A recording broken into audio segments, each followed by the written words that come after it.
అస్సలాముఅలైకుం వరహమతుల్లాహి వబర్కాతుహు. ఎలా ఉన్నారండి? అందరు బాగున్నారా?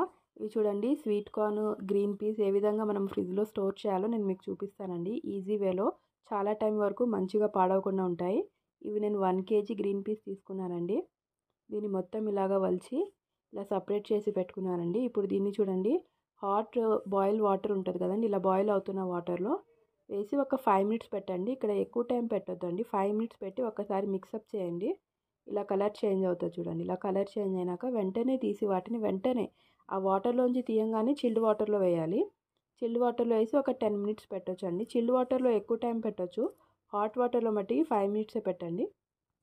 ఇప్పుడు నెక్స్ట్ ఈ చిల్డ్ వాటర్లోంచి తీసి వాటర్ మొత్తం డ్రైన్ చేసి కూల్ అయినాక వీటిని ఎయిర్ టైట్ కంటైనర్లో వేసి మీరు ఫ్రీజర్లో సేవ్ చేయండి. దీన్ని పాలిథిన్ కవర్స్లో కూడా మీరు స్టోర్ చేసి పెట్టొచ్చు అండి. దీన్ని ఎయిర్ టైట్ కంటైనర్లో లేదంటే జిప్లాక్ బ్యాగ్స్లో కూడా వేసి పెట్టవచ్చు. 6 months అబౌవ్ ఉంటాయండి without any chemicals.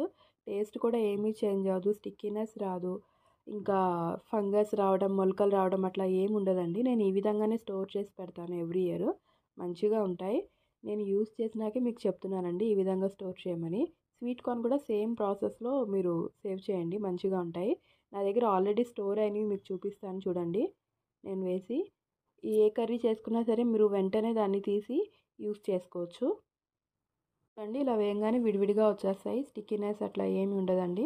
Without any chemicals. మీరు కూడా ఈ విధంగా ట్రై చేయండి. స్వీట్ కార్న్ కూడా ఇలాగే ఉంటుంది. నేను ఈ విధంగానే సేవ్ చేస్తాను. మీరు ఈ విధంగా ట్రై చేయండి. అల్లా హాఫీజ్.